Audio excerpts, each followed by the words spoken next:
Oh, okay. I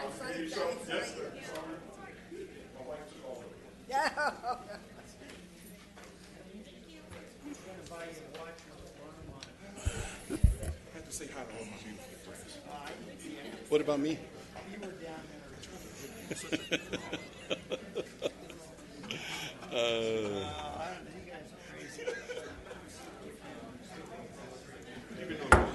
Okay, welcome everyone to the Lancaster City Council meeting.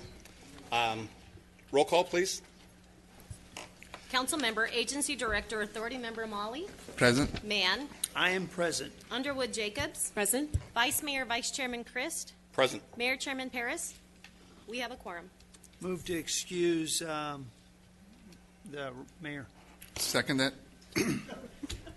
We have a motion to excuse. First I said, mayor. are we going to do Rex or are we going to do? That was very well done. The mayor will work. All in favor signify by saying aye. Aye. Motion passes unanimously. Mr. Darrell Doris, you did a great job at, what was the thing? Grace Fest. Grace Fest. And would you like to pray for us? Yes, sir.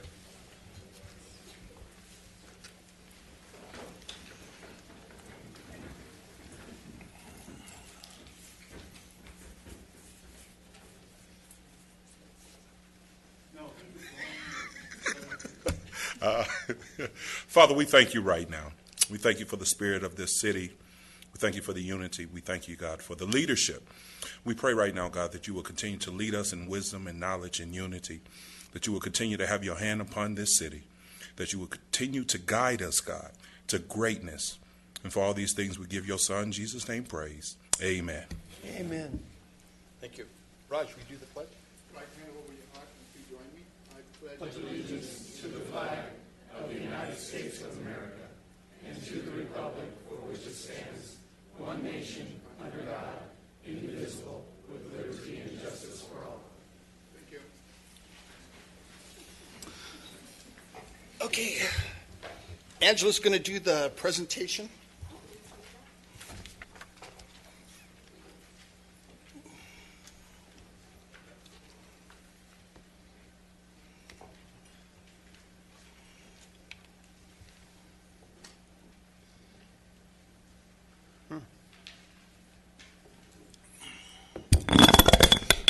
Is Miss Valerie Castillo here?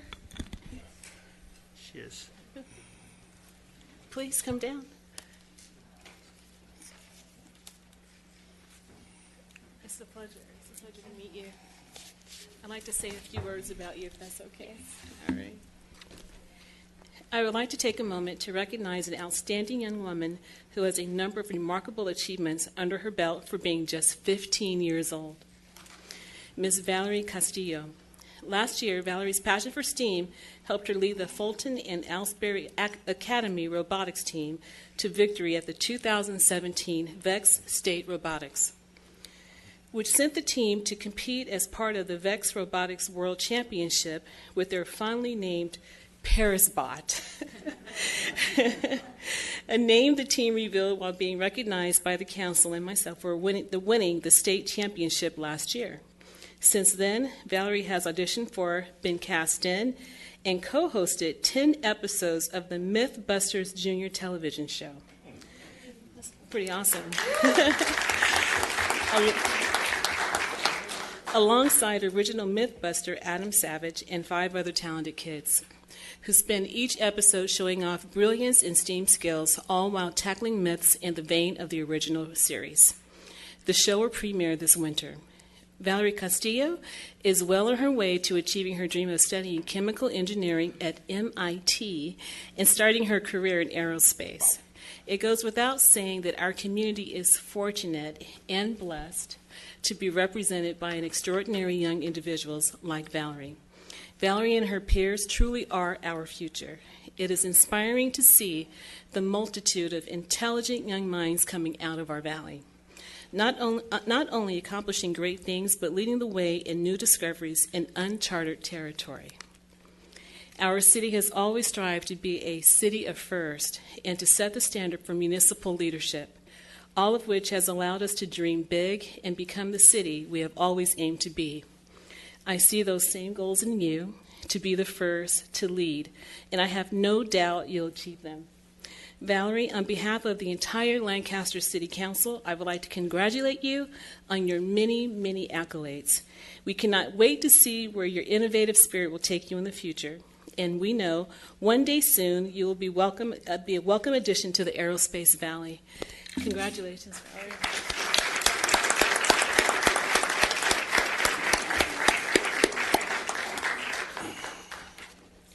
On behalf of Mayor Rex Paris and the entire Lancaster City Council, we'd like to give you this certificate of gratitude. Thank you so very much, Valerie. Thank you so much.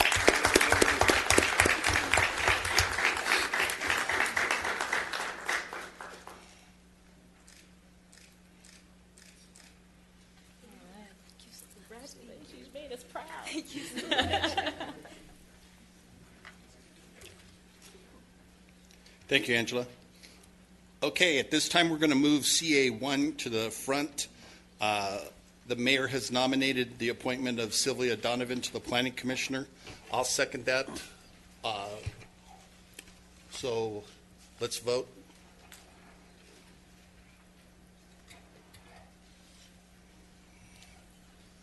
Four yes votes. I guess you're in. Congratulations. Mr. Vos is going to swear you in.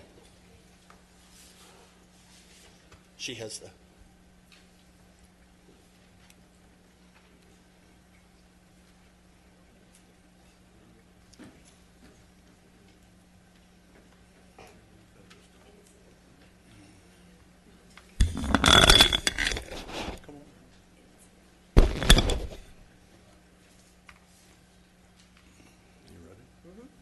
Raise your right hand.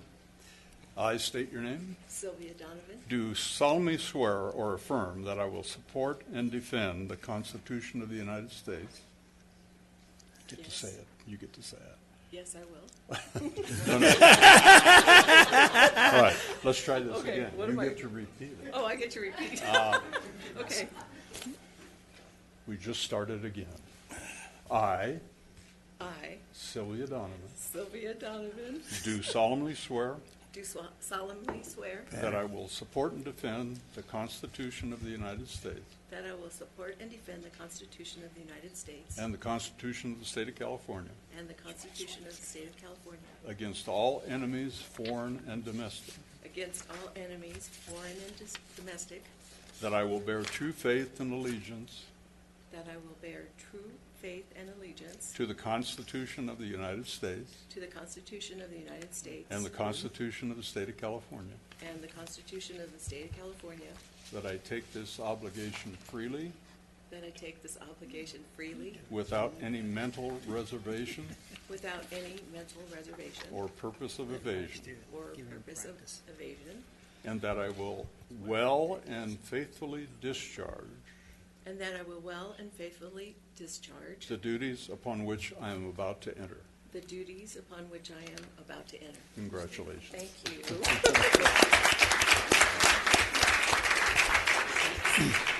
Mr. Vos, you should be aware that Sylvia was one of the originators of the brainchild of the downtown Lancaster. So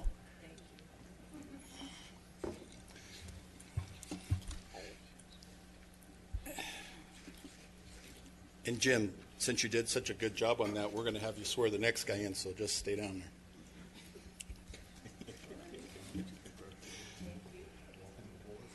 there. congratulations, Sylvia. Thank you. Okay, CA2, we're going to move that to the front. Nomination and appointment of Richard Despain to the Architect and Design Commission. Is Richard here? Come on down. Okay. The mayor made the motion, I'll second it. Let's vote.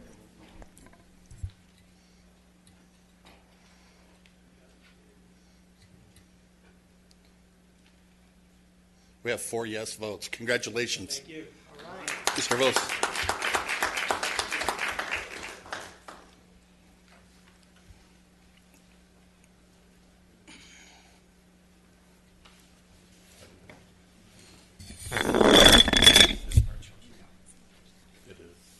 raise your right hand. I, Richard Despain, I, Richard Despain, do solemnly swear do solemnly swear that I will support and defend that I will support and defend the Constitution of the United the States Constitution of the United States and the Constitution of the State of California and the Constitution of the State of California against all enemies, foreign and domestic, against all enemies, foreign and domestic, that I will bear true faith and allegiance that I will bear true faith and allegiance to the Constitution of the United States to the Constitution of the United States and the Constitution of the State of California, and the Constitution of the State of California, that I take this obligation freely that I take this obligation freely without any mental reservation or purpose of evasion, without any mental reservation or purpose of evasion, and that I will well and faithfully discharge that I will well and faithfully discharge the duties upon which I'm about to enter. the duties upon which I am about to enter. Congratulations.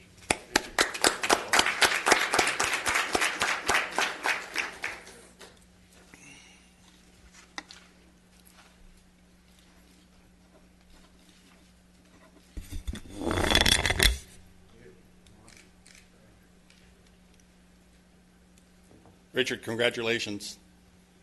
City Manager, anything to be removed? No, sir. I need a motion and a second for the minutes. I'll make the motion to accept the minutes as comprised. I'll second. We have a motion and a second. Let's vote. All in favor signify by saying aye. Aye. Motion carries unanimously. The consent calendar. Need a motion and a second? I'll make the motion to accept the consent calendar as comprised. Second that?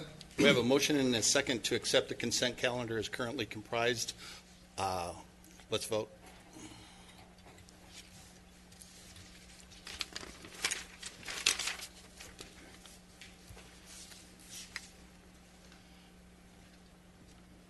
New business one.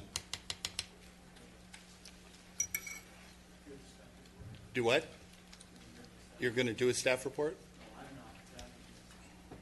I think you should do it. It would be a lot less engaging than Kathy's. I Okay, guarantee Kathy.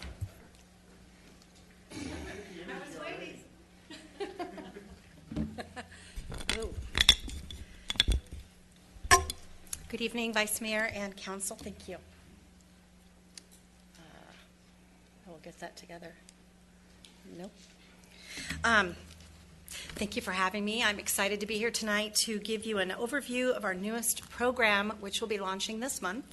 It's Lancaster's Energy Efficiency Program Plan. As you may recall, I was here in April to talk to you a little bit about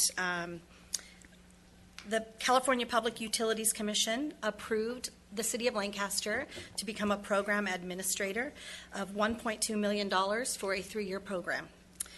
Staff has been working over the last few months since then with our consultant, Frontier Energy, on the development and implementation of 2 programs, one for our residential customers and one for our small businesses. Just want to note that when we received approval from the CPUC of the $1.2 million, we did get a check from Southern California Edison within 10 days, so that was quite exciting. We got our funding immediately and we hit the ground running. Good job.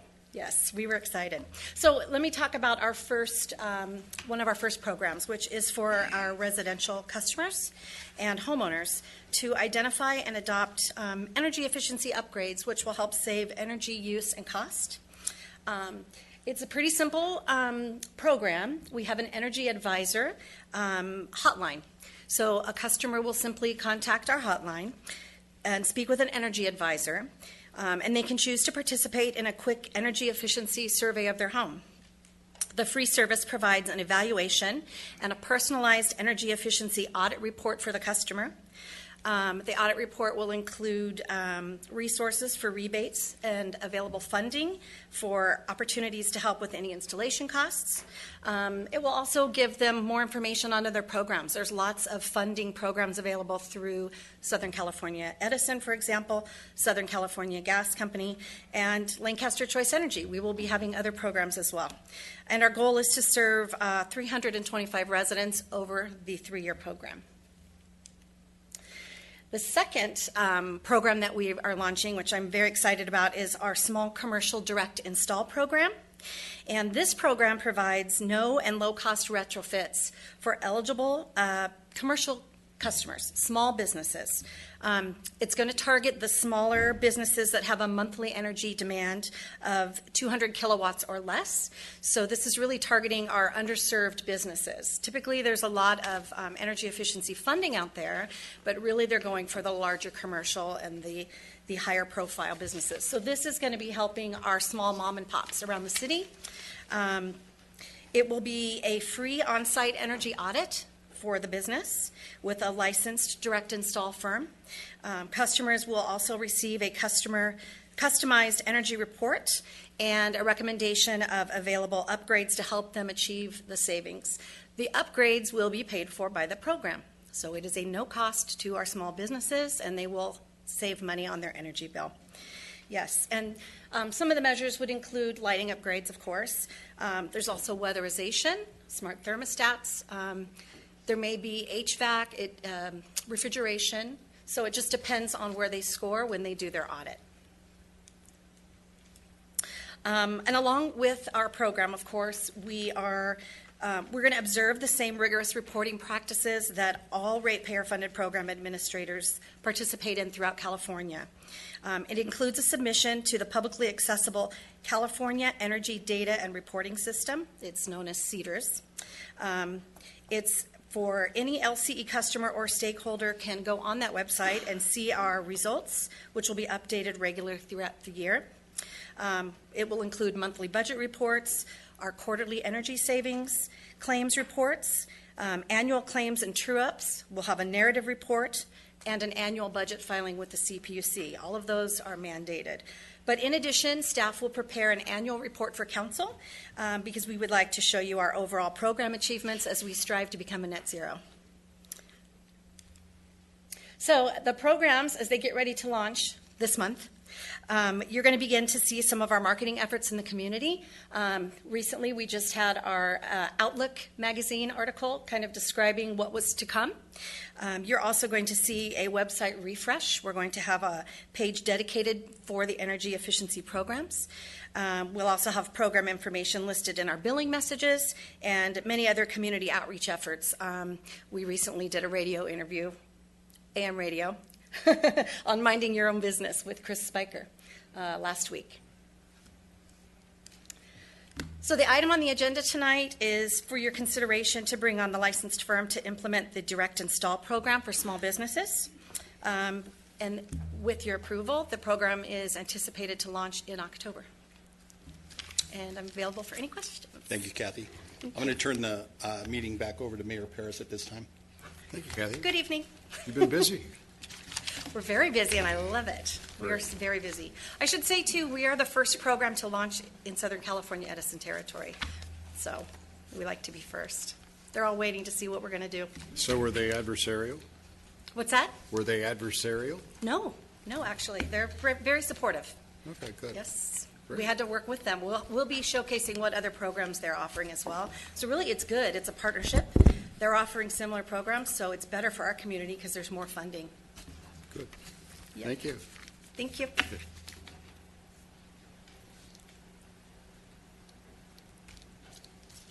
So, Mark, why don't you do something like that? I mean, that was quite Kathy. remarkable. Kathy used me as a resource every step of the way. Okay.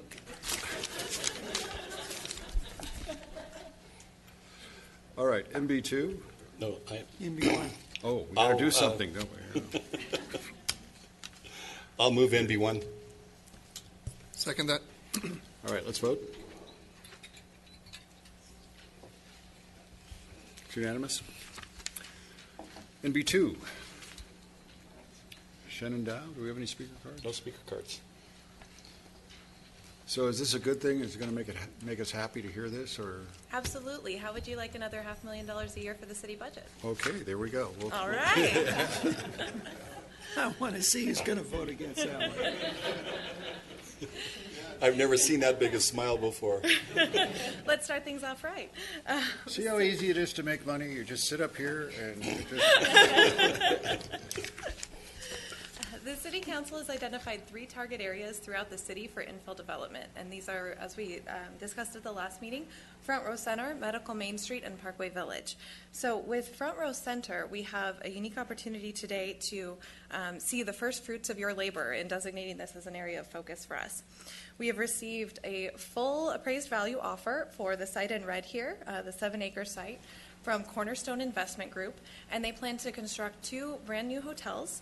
They're looking at upscale or better on the STR chain scales, and that would be the same level as a Doubletree, Radisson, Courtyard level of hotel. So this is a very good news story for the city of Lancaster. As you're well aware, transient occupancy tax represents a large portion of our city budget, and each hotel is projected conservatively to add about $250,000 apiece to the city budget. Any questions? Any questions? Nope. No, that's great. Thank you. I'll move MB2. I'll second that. Let's vote.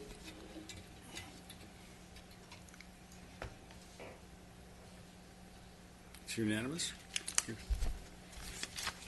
NB3, Lancaster Homeless Impact Commission. What are you laughing about?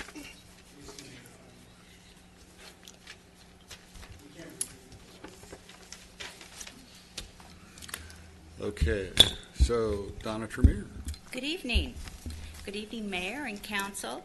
I'm Donna Tremere, Chairperson for the Homeless Impact Commission. In April of this year, the Homeless Impact Commission was created by the City Council.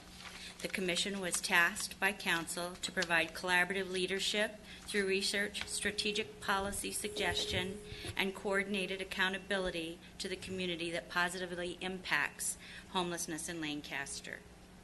To ensure we were meeting the challenge of the Commission, we held a special meeting in order to better define and direct our work. We identified a vision, mission, and core values, and I want to say we did that with the support of participating community members and a great staff team, and I want to thank them. The Homeless Impact Commission vision is to positively impact the quality of life for all members of the community through an integrated and intentional approach to ending homelessness.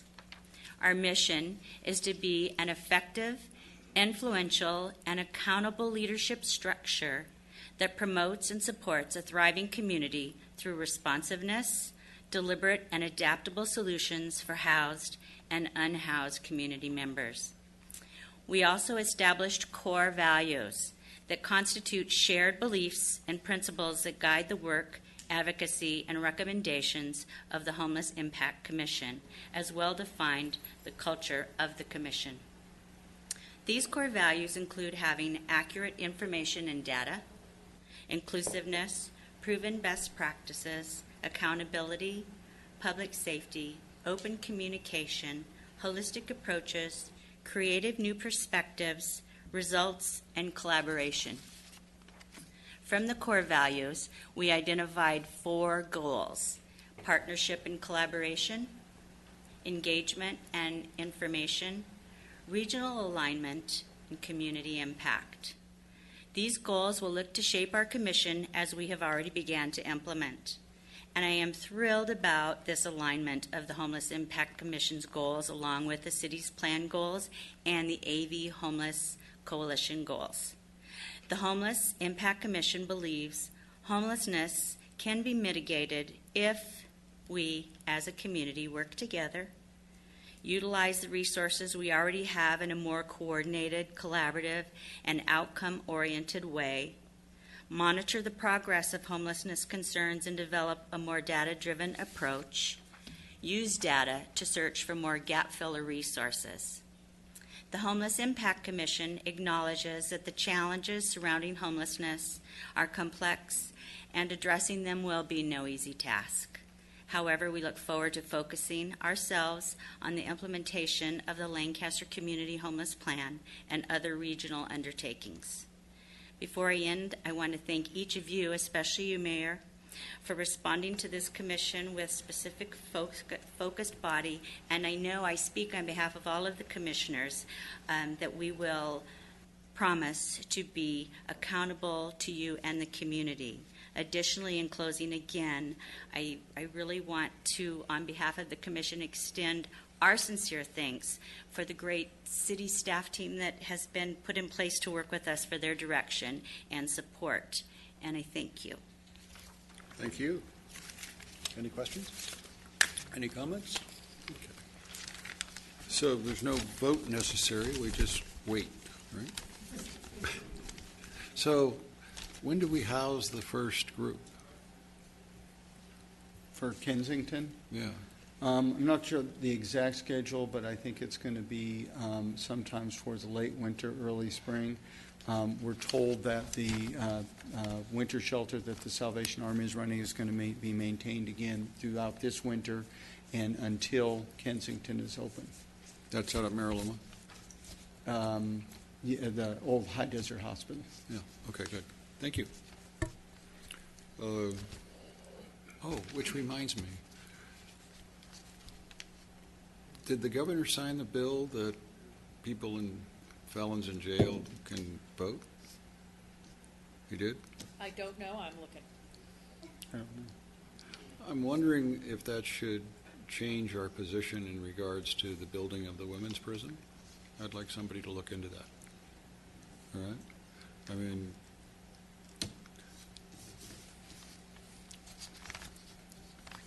how can a legislature be that stupid?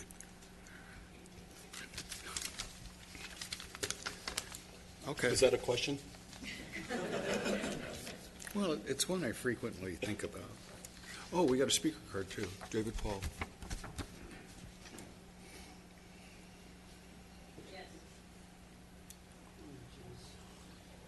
Mr. Mayor, Vice Mayor, Council, good evening.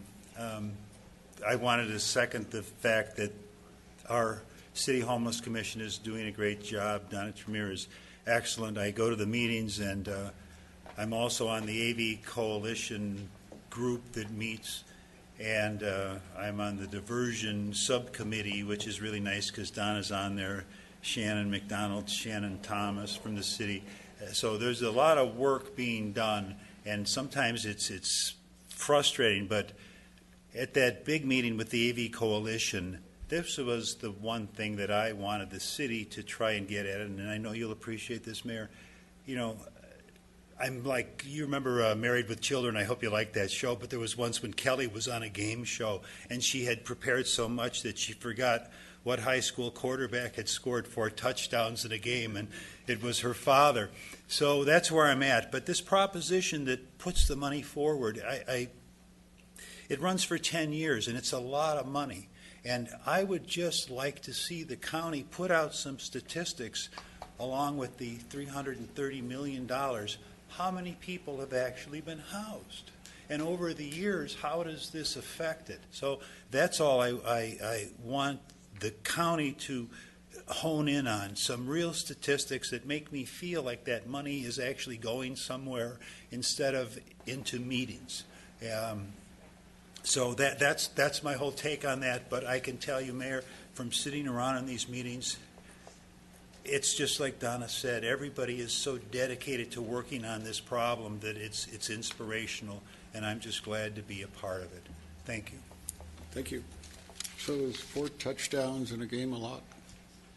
It's a tremendous amount. That was Al Bundy, Polk High School in the 60s. Does he work? Mark. I know. How would you know that? Because I probably watched every episode of Married with Children. And which leads me to the question, just how many homeless people do we have here? Oh, you don't know that one. I actually know a range. All right. Did you know that about the 4 touchdowns? Yes, I did. I watched it along with Mark. Alan Peggy. I like Peggy.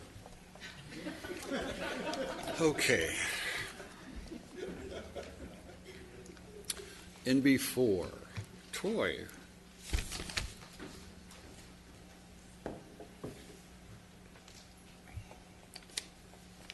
When's the Fab Lab opening? Deputy Doris is going to speak to that. I guess there's some delay, huh? The way you just kind of But passed the buck over there has that. been delay, but it's been for a good reason. Yes, absolutely. So, All right. All right, good. So good evening, Mayor and City Council. It's my pleasure to be here tonight. I'm very excited about it and sharing with you a preview of the Lancaster Community Homelessness Plan. This plan has been in the making for the past 9 months, and I truly believe it represents a multi-year roadmap to guide the city and focus its efforts accordingly, some of which are already underway. While creating the plan, important to us was a shared focus on services and programs for those experiencing homelessness, those on the brink of homelessness, as well as community mitigation. As such, this plan is intended to complement the aggressive efforts already in place, particularly those being provided out of our Public Safety Department.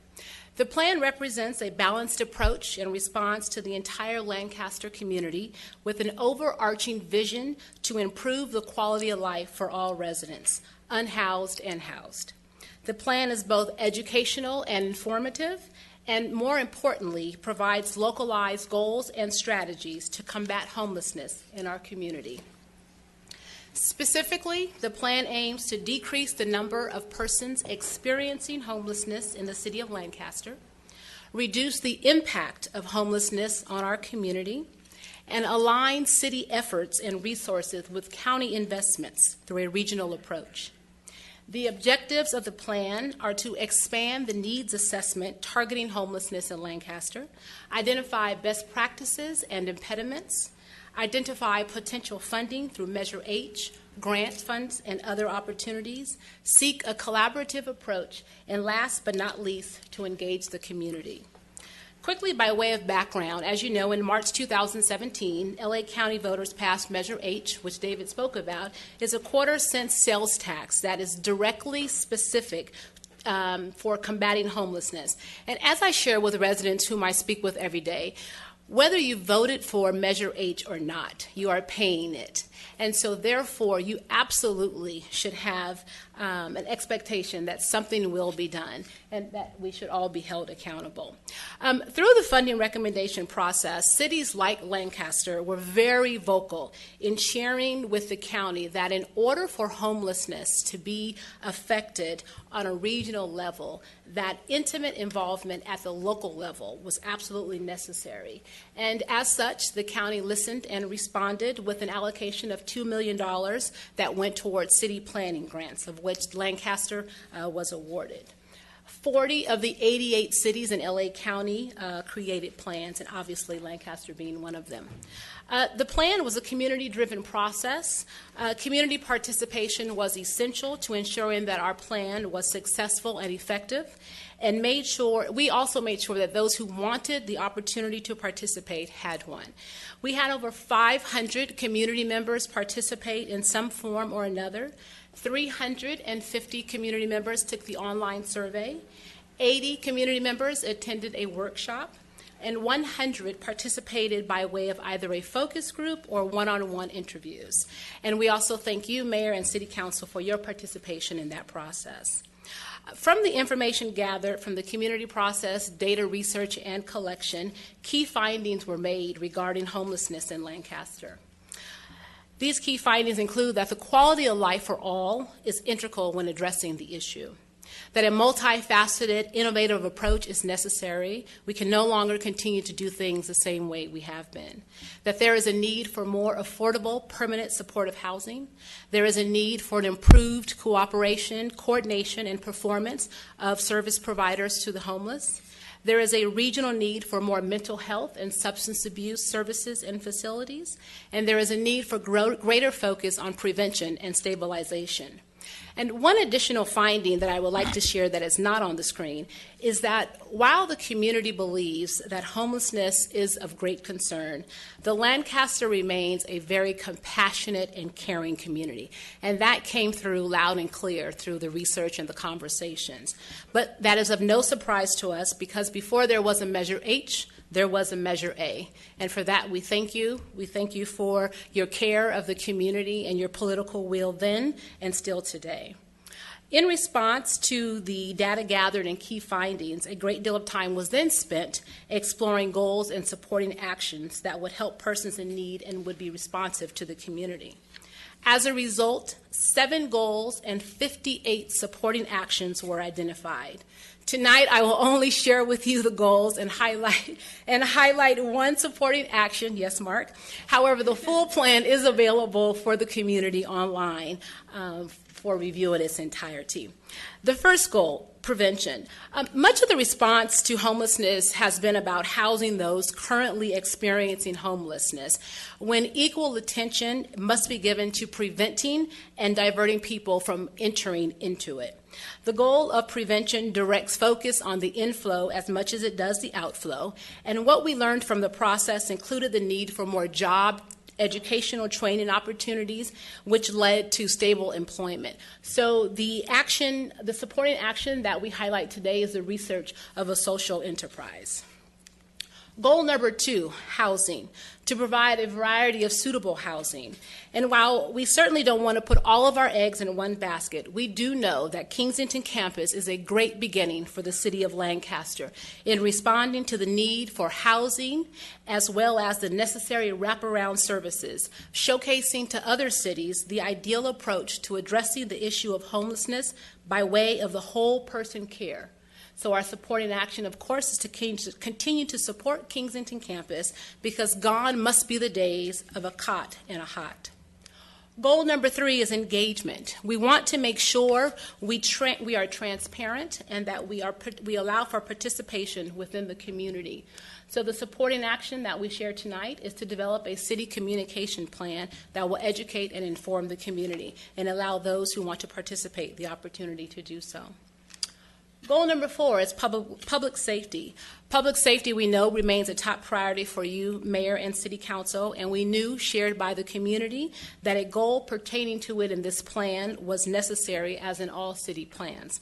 The supporting action that we share with you tonight is to adopt and implement a food distribution ordinance, which, as you know, is already underway due to the great works of the Criminal Justice Commission, Lee DeRico, and our Assistant City Attorney. Goal number 5 is... Whoa. Go back. Tell me about that. About the food distribution ordinance? Yes. Okay. So that is an ordinance that... Huh? Oh, I thought you had a question. I'm sorry. No. Oh, okay. So the food distribution ordinance is one that it has gone to the Criminal Justice Commission. It has also gone to the Homeless Impact Commission, and it is an ordinance that will systematically put in place an opportunity to feed and serve persons in the public. And where they can do it and how they can do it. We don't want them feed them at the parks and then leaving the parks all messy and everything. So it's a coordinated effort. Yes, and it's an opportunity for those who want to serve to do it in such a manner where not only is the food service being provided, but also the other services necessary are also coordinated. So what did the churches think of this? We did talk about, we did talk about that in the Criminal Justice Commission, and it was the churches, some of the churches are behind it, most of them are behind it. They were looking at the cost of the permits, and we looked at waiving the fees for it because it's not an income producing thing. We just want to make sure everyone serves safely. Okay. So is this regulating in any way the roadside stands where they're selling orange juice and things of that nature? This would not directly regulate that because that's selling. This is more about providing food for free in the public space without authority or permit. It would still allow on private property as long as you have a permit. Okay, thank you. Mm-hmm. And I can tell you that our service provider, who is coming to the city of Lancaster new through Kensington campus, is very excited about this ordinance and very excited about orchestrating the support and services to be provided out of Kensington. Goal number 4 is data-driven responsiveness. With this goal, we believe, kind of just like David shared, that data should be at the heart of the decision making and accurately and timely provided to those making the decisions. The supporting action here is that we want to work with LAHSA to gain a better understanding of data collection and usage. And this too is already underway. LAHSA came to the Homeless Impact Commission meeting 2 meetings ago and shared an overview of homelessness in the Antelope Valley, and the chair and the commissioners were very specific and directed LAHSA staff to go back and drill down on that data and to come back and present more specific data to the city of Lancaster. Goal number 6, community vitality. Directly connected to public safety, all residents should fully enjoy the city's and county's public spaces and facilities. And proven by the successfulness of the Boulevard Ambassadors, the supporting action we provide tonight is to explore the Community Ambassador Program for parks and communal and commercial spaces. And I'm excited to share that this supporting action is even being considered by Destination Lancaster for the hotels. Last but not least, goal number 7, regional collaboration.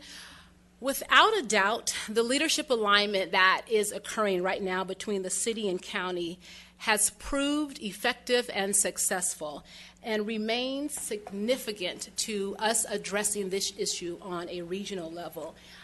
Continuing and expanding it with a city-county partnership is paramount to getting everyone around the table. Yesterday was a great example of that. Myself, Jason, Mark, and Lee sat around the table with the Antelope Valley, with the community college, with the County of Los Angeles, talking about job training opportunities and how we can enhance those for our youth here. So it is happening, and this is just a motion, if you will, a nod to expand that. The supporting action here is a safe parking program in the unincorporated area, and that we would support the county in doing so. So in summary, it's all the small pieces that make up the big picture, and we believe that each individual goal completes the puzzle that will collectively contribute to a comprehensive plan to address homelessness in the city of Lancaster. But in addition, and equally important to the research, data, goals, and all the 58 supporting actions, is measurement of success. And so the plan will be measured by the overall homeless numbers in Lancaster decreasing, the rates of prevention and diversion from shelter increasing, the number of permanent supportive housing units increasing, the rate of placement increasing, recidivism decreasing, the level of community concern and fear decreasing, and the amount of resources city departments are expending today to address the issue, particularly surrounding public safety, decreasing. So in addition to the presentation tonight, we also presented to the Homeless Impact Commission last week, and the community and the plan was positively received. Our next step is to share and engage with the community, particularly those who have called and asked to be a part of the solution. And as I shared earlier, the plan allows for the city to access money otherwise not available to us, and I'm excited to say that we are already preparing 2 RFP responses. The excitement comes because, but for this plan, we would not be able to. And so thank you again for the allowance to participate in this process. And we look forward to going after the $9 million that the county has set aside for cities, specific cities, only 40 who responded. In conclusion, while I certainly cannot predict what the 2019 point and count time numbers for the city of Lancaster will show, I am very confident that in a year from now, when I stand before you, homelessness in Lancaster will look very different through the implementation of this plan and the coordinated efforts of what we currently already have going on, because we will not give up. And so I would like to say thank you, thank the community, thank all of staff. I'd be remiss if I didn't point out Melissa and Christina, who have worked tirelessly to put this together. I'm often quoted saying that there is no prescriptive playbook to addressing the issue of homelessness. We know that we will have trial and error as we attempt to implement. We will probably even fail at some, but we won't give up. We will continue to try, and that is because the risk of not trying is too great. That concludes my presentation. I'm available for any questions that you or the public may have. Explain how there's $380-some million a year, right? 355. And they're giving $9 million to the city. That's not what it said. It said 355 over 10 years. Over 10 years, right. So 355 a So year. 35 million a year. Oh, I see, okay. No, it's 355 a year for 10 years. So it's $3 billion. Yes, yes, yes. Can you go back to that slide? Yes. Yes, Measure That's H what's is it. expected to generate $355 million a year. So I'm glad you asked that question because, It seems a little inequitable, doesn't it? well, I'll say this. We are headed in the right direction. And one of the lessons, someone asked me, what's been the lessons learned through this process? And one of the lessons is make sure you have a seat at the table. And I say that because there were many cities who were not represented at the table while they were allocating how they were going to spend the $355 million. We were fortunate enough to be there, and we continued to raise our hand and said, wait, what about cities? What about cities? What about cities? We're already overtaxed. We already, are doing our share without an allocated funding, and we want a part of Measure H. And so this actually is in response to that and the first steps, and the allocation of money is from Measure H. However, we kind of, I would say, changed the course. And so initially we weren't in there. Now that we are, we will continue to be. I'm certain about that because now there are other cities, all the other 48 cities who do not apply for the grant are not eligible for the funding. And so I certainly believe that we will start to see more funding available to the cities, and we will have opportunities to coordinate and collaborate. And that is why you saw on the last slide there was a mention of partnering with the city of Palmdale as well as the unincorporated areas, because the more partnering we can do, the more of the share we can get. So I was excited to hear you say, Mayor, that we were going to have a commission possibly that brought the two cities together, because this is certainly an issue that we can access more funds through. So was that Palmdale one of those 40 cities? Palmdale is one of those 40 cities, and we're glad about it because that allows more of a collaborative approach. Okay. Thank you. Any questions? Great job. Thank you. Now, do we have somebody at the LASA meeting, every meeting? We're starting to do that. This process, we've discovered a lot, and there are a lot of meetings. And so we are attempting to get there as much as we can. And part of this funding actually will allow for us to look to see about staff specifics to implementing this, and so that is something that we're also looking at. But we certainly are trying to get to every meeting that we can. The nice thing about it is that LASA is coming to the meetings that we asked them to come asked them to come to. So at minimum, the conversations are being facilitated. I mean, you know how it works. Once that money's allocated, they're going to allocate it the same way every single year. So we've got to get in Yes. now, right? We do participate in the annual funding allocation conversation. So we will be at the table continuously raising our hand every year because they review and allocate every year the $355 million. Let's look at who the people from the community we have going to those meetings. Yes. All right. I mean, we need some dynamic, aggressive, butt-kicking people that aren't afraid to. Yeah. So in 30 days, could we have the people that are designated to represent us at those meetings that are volunteers? I mean, we obviously can't have staff there at every one. Right. So you're going to have another group you get to meet with, aren't you lucky?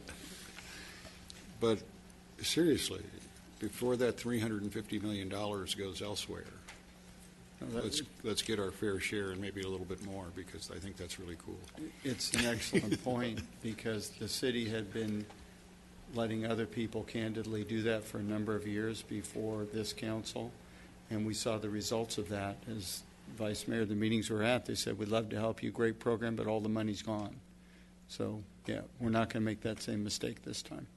If I may, one thing that I think is different as well, Mark and I talked about it today, the partnership between the 5th District and city staff is very strong, and I'm encouraged by it because, I mean, we're a phone call away from being able to share with them our concerns, and I like to say make things happen. I like the new LASA director. I mean, I think he's a real guy with a real heart, and and he's a realist, but he points out to me that, yeah, a lot of these people getting money aren't very good at spending it, but who else is asking for it? That's correct. And I think we really should be looking at that. All right? Okay.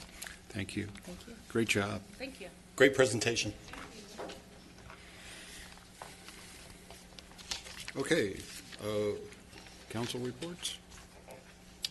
ABTA, today we changed the bylaws. Palmdale was having difficulty in getting its council members to attend the board meetings. So to accommodate them, we changed the bylaws to allow them to put in a member at large from the general public. So it's 2 elected officials that are appointed to the board, and then 1 alternate can be on the board that is not. You notice how I immediately think it's my fault? I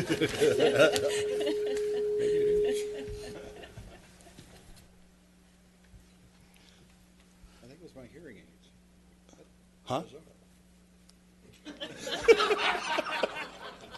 Sorry. I've got feelings too. So we did change. That is really weird. So it's not my hearing. It's not my hearing aids. It's my microphone. That might be. He did that on purpose. Look what he did. Couldn't we just turn it off?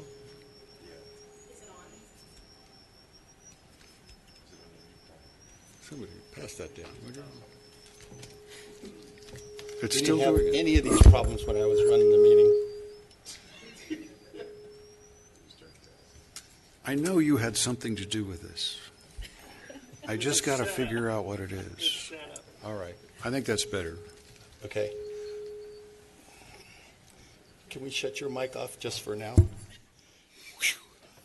Okay. The change in the bylaws, so we accommodated Palmdale so they could get somebody to attend the meetings. But the best thing that's happened at ABTA in a long time is we did extend service to Mojave and to Edwards with the buses. We were going to do it with the vans, but because we have such a large amount of people that want to use them, we're actually going to run buses out there. It will raise our commuter level to 70%, which is, No kidding. yeah, very, very good. So We could actually run at a profit. almost.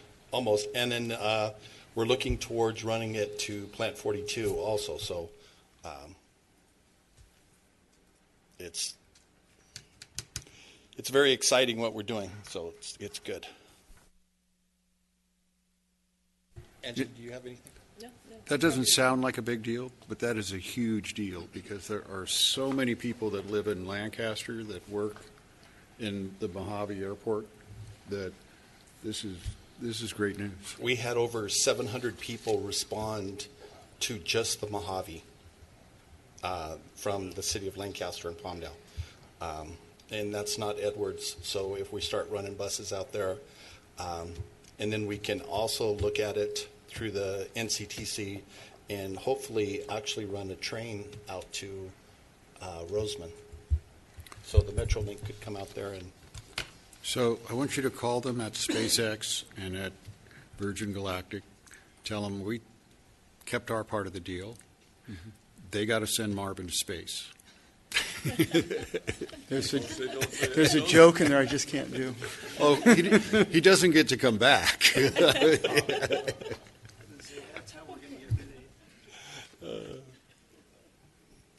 good.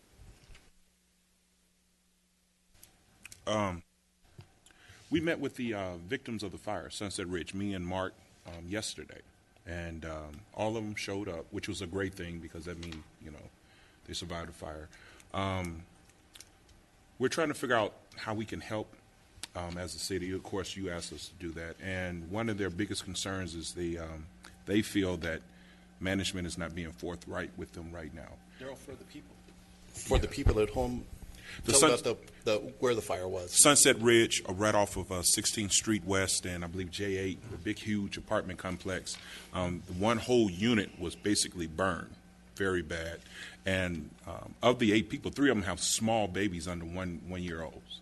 1-year-old babies, mostly young couples. One is has an autistic child that they can't get any of their stuff out. They can't. They're trying to figure out where they're going to stay. They're not getting, according to them, any type of answers from the management. There's a lot of concerns that they have that they just cannot get answers for. And so Mark and I were discussing with them about maybe they need to get representation to at least get the management to talk with them and tell them what's going on, because they're concerned about paying rents for places they don't stay at anymore. Deposits are in question. They just have so many concerns, and it just seems like, no answers are coming forth to them. And monies are starting now to seem like run out from where they're staying for, the temporary housing. So, what do you mean they're not getting it? Do we know how it started? Do we know? Mark, go ahead. We have a fire department inspector report. It looks like it likely started in one of the units because of a TV programmed in, or plugged in, but we're going to verify that still to make sure of safety issues. And then were the smoke detectors operating? That's it. According to some of the residents, no. According to 2 of them, yes. So that's something that we're still. I just spoke to Captain today, and he's going to reconfirm with the fire inspector that was out there that took the report and did the inspection. So what's the problem getting their property back? I believe they're probably likely being told by the insurance company and or the attorney for the how to react to it. I don't think they're being forthright, and I think the manager, Daryl and I both think the manager's stuck in the middle being told one thing. So we believe that they not only need some representation to advocate for them, but after we get all the facts, which should be today, we're going to call the management tomorrow, Daryl and I, and say, start acting a little more empathetic towards these people. Yeah, well, have a plan of what's fair, what they should be doing, and tell them to do it, or bad things are going to happen to them. This isn't L.A. We do bad things to people who are bad.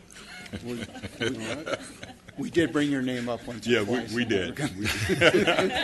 We did let them know Superman Rex will come to the rescue if they're not being fair to them, because it's a lot of concerns, especially the ones with the babies. Our heart went out to them.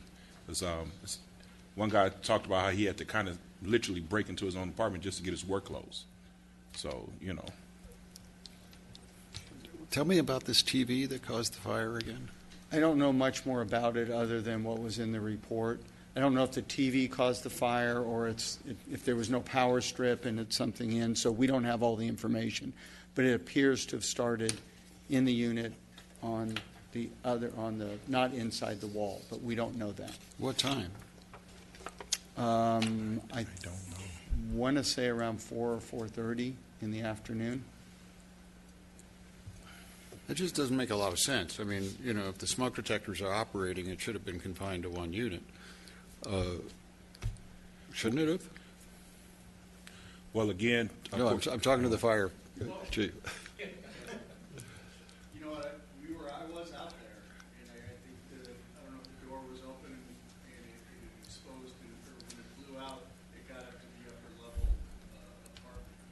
But the nice thing about it, with the aggressive attack, we were able to hold it just to those apartments, where it could have run the whole length of all. Wow. I think there was probably 12 units there roughly, so I think we were very fortunate to hold it just to the 2. It was just 2 units involved? Upstairs and downstairs, another had a little smoke and water damage to them, but I believe it was just the upstairs and the downstairs units. But all 8, there's like an 8-pack. The unit has 8 separate units in it of the building. So they evicted everybody from the whole? All 8 are out. Yeah. All right. Call the owner. Take it above management. No, that's what we're going to do. In fact, and it's probably the insurance company that's messing with them, but, that doesn't excuse. He still has to take care of his people. All right? Yeah. Good. The second thing is, I know you've been concerned about your community center, and it's coming along well. We are finalizing designs. It's going to be a wonderful design, Mayor. We have a lot of programs that we're looking at, your makerspace, computer lab, activity centers. We have family programs. We have culinary space where they'll be able to cook and prepare in front of everyone and people try. It's going to be a wonderful space. It's just that we're trying to make sure that we do things correctly. It was vandalized very, bad, and so we're there. We just they're getting ready to fence it off even more. I'm not sure if it has been fenced off more, but while we were there, me and Toy and some of the other city people, they started cleaning up right away to get things going. So we're hoping somewhere between spring and summer of next year, pretty fast, and it should be good though. But boy, you're late.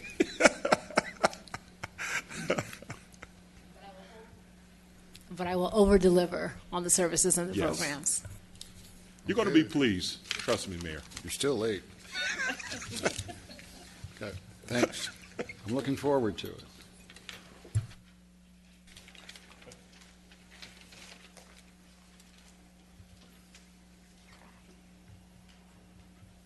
City Manager. Yes, thank you. Two things. One, you heard a presentation by Shannon today. I want to thank and acknowledge the council. You guys had the foresight to do some planning ahead of time for across from Lancaster City Park, Front Row Center, Medical Main Street at the city's expense of entitling and specific plans. You also bought the property from the Successor agency as the city across from Front Row Center.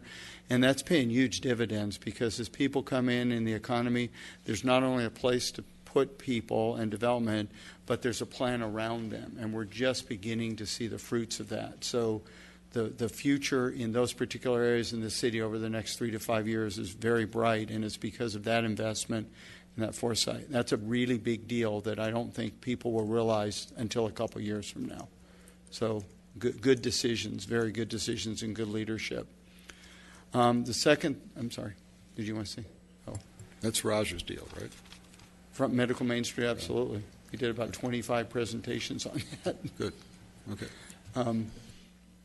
Next is we had the opportunity to celebrate a grand opening, Ram of the West. We have a short video. One of the things about that was it was a really good grand opening because everyone was represented.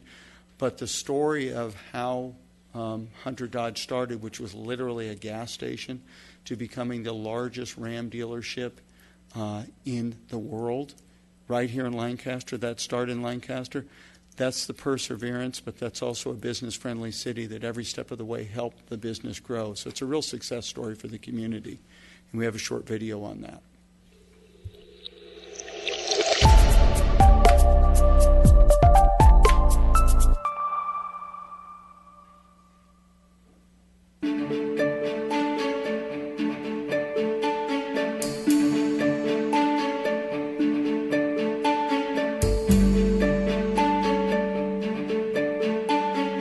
Celebrating our grand opening of the Ram of the West and showing off our brand new dealership here. We're really excited about it. Back in the day, nobody thought it would be like this. So my grandpa bought it was actually a gas station with like one Dodge truck franchise.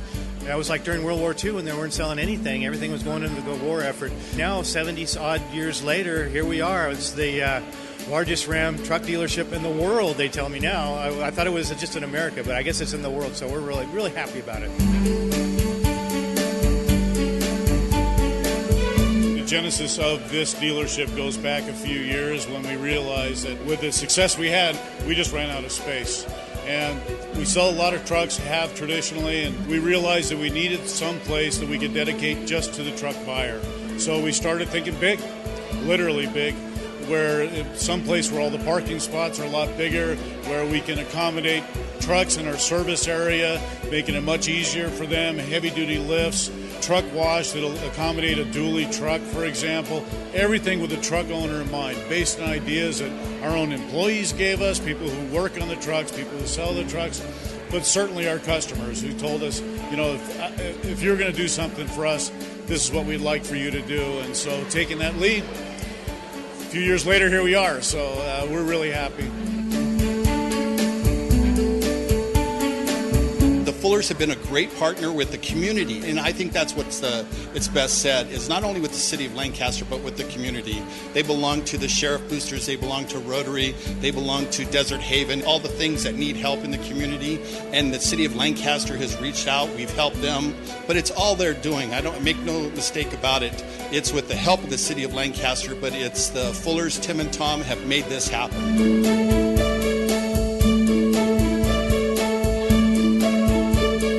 Anytime addition to our community and in the city, that shows us that the city is in the right direction. We are doing something right. So, I mean, this is a big deal for all of us, our community. That what does that show is that we definitely in the right direction. We are doing something right in this community. It's good news for all of us. I came out maybe 2 months ago and seen the bones of this, and my jaw hit the ground. I'm like, what are these guys? They're really going for this, right? They're going big. This isn't a joke. It's going to happen. It's the biggest in the world, literally. We've said the state, we've said North America. This is the largest RAM center in the world. It doesn't get any better. I think you guys have absolutely nailed the design, everything you've done in service. I've never been so excited to walk through Quick Loop in my entire life. Thanks to everybody for coming out today, and those that have supported us over the years, and we're certainly hoping not to let you down, and do the best we can for the Antelope Valley.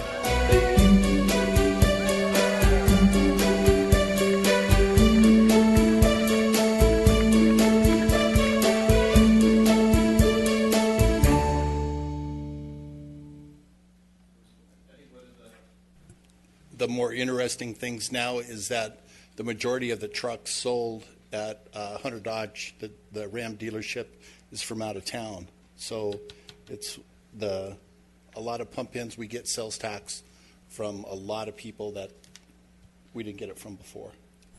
How did they pull that off? Well, it was an incentive that was given to them by Fiat, but they were selling the most, and they've changed their marketing approach. But their marketing approach, if you remember 10 years ago, they came to us and asked us to support them with a line of credit. And we gave them a line of credit during the recession. They filled up with cars, they filled up with trucks, and they started selling more and more and more. They became number one in California for selling the Dodge trucks, and then they were able to finance it through that. So it was inventory, inventory, and inventory, and it was through the support of the council that gave them the opportunities. We gave them the infrastructure to help them progress with everything that they've done. So it was a true partnership. Yeah, but how do they get people to come to Lancaster to buy their truck? Well, it's an internet thing now, so they're finding out that they're with the inventory. The only truck that was we bought several trucks through the AVA QMD that nobody else had in Southern California. They now carry those trucks. We bought them for the sheriff's department, but you couldn't find them with the racks and everything that they had. You had to order it. It was 6 months out. So now they have them in stock. So when an individual wants to go buy a truck now, you can buy the truck that you need, you can buy the vans, you can buy everything that you need right there. And the most interesting thing that if you have a truck and it has a camper on it, you can drive through and still get it your oil changed. So they can accommodate very big vehicles. It's impressive. Okay, anything else? City Clerk? This is the time to address the City Council, agency, and authority on non-agendized matters. Speaker cards can be found on the back table of the council chambers. Individual speakers are limited to 3 minutes each. State law prohibits the City Council from taking action on items not on the agenda, and your matter may be referred to the City Manager. Thank you. George Betty?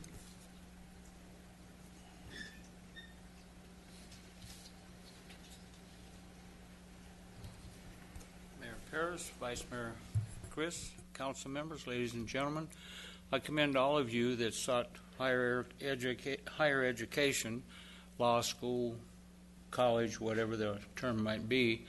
I didn't hear you mention incentives to keep other people that are borderline to go homeless. You take H going to AV Fairgrounds, and I've already started to see motorhomes parked out in the fields. It's very enticing. I'm considering selling my home, getting a motorhome, and go park somewhere, and evade all the cost of funding everything. Have you broadcast this throughout L.A. County? Are we going to look forward to seeing inheriting all the homeless coming up here? You mentioned we're the ones getting funded for it, and nobody else is. It scares the hell out of me. And I see people begging for money wearing Air Jordans. Huh? I mean, come on. And now back to my card. I apologize to you, Mark, to all of you about my last encounter here, about the home that's abandoned. You're all doing your job effectively, apparently individually. You sent out your Jimmy. I took his message. You don't have to send out Joe. I'll be leaving Lancaster 4 to 6 months. Just give me time to do my renovation on my home. The other homes in my little street are already on the market. One just sold. Have a blessed evening. Thank you. Fran, I hope you're cheerier.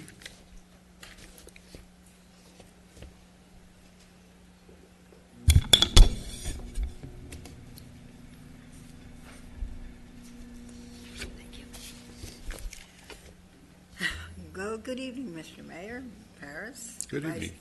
Mayor Chris, council members, staff, ladies and gentlemen.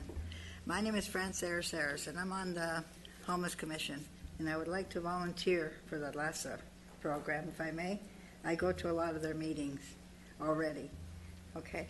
I did want to say thank you to all of you for what you have done for us in this community. A lot of the community have come to me and have said they were kind of skeptical of our staff here because they felt they weren't doing what they were supposed to be doing. But now that they see that things are happening and they're taking a different look at what our council and our staff here in Lancaster is doing for them. I also want to thank AVTA because they have done a lot for our seniors. And I've got today, this morning, when I went to the meeting, I don't know. Well, anyway, I was told that we're going to get our shelter and at the bus stop on Fern and Jackman. In October. Yes. And they're very happy. They don't have to stand in the rain or in the sun. But I just wanted to say thank you very much, and thank you for letting me speak, and I'll be here whatever you need me. Thank you. Thanks, Fran. Thank you, Fran. David Paul? Wait, get my motor running. Thank you.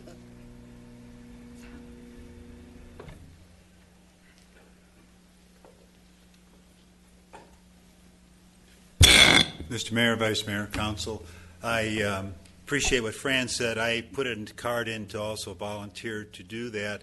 And as I think about it, Fran and I would be a great 1-2 punch, a sweet old lady that no one can yell at, and a guy like me that no one knows what I'm going to say. So,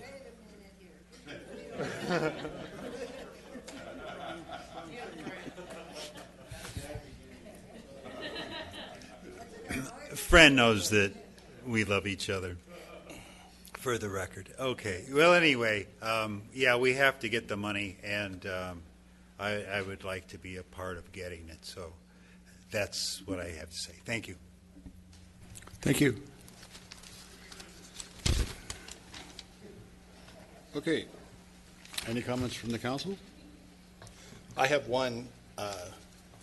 I'd like to thank Daryl for his participation in Grace Fest over in Palmdale. I thought you represented Lancaster very good, and I appreciate what you do over there. How many people attended that? About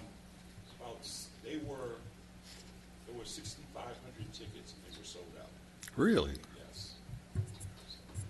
Over the 2 days, I would say about 10,000 people show up. They can just go to your church on Sunday and listen to you for free. Show up, yes. I mean, why would they buy a ticket? I don't think I can accommodate 10,000 people.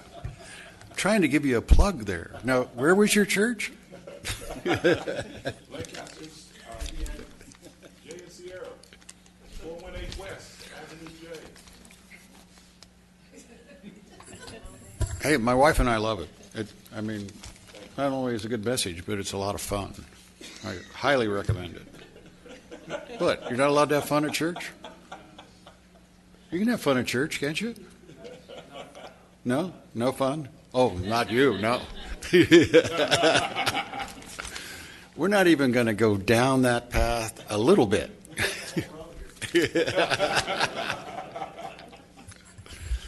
Well, okay. Let's move on then. And no comments from the council? We're all set? We're good to go, right? Okay. Where is it? Here it is. Okay. Thank you. I got it. The city council meeting will be adjourned in memory of George Bud Reams. George Bud Reams, a longtime resident of Lancaster, became superintendent of the West Side School District in 1984, where he oversaw the construction of several new school sites as the area rapidly developed. In 1995, after retiring from his career as an educator, he began a new career as a commercial property manager working for Monte Vista Building Sites, Inc. George was a lifelong supporter of the Boy Scouts of America, member of the Lions Club, Red Cross, United Way, AV Board of Trade, Lancaster Baptist Church, and he also volunteered as treasurer for the Edwards Flight Museum and Civilian Military Support Organization. George Bud Reams believed in being an active member of the community, including giving back whenever possible, and leaves behind a great legacy for his family, friends, and the community. Our next meeting is scheduled for Tuesday, October 9th, 2018 at 5 p.m. Carol, I am coming home.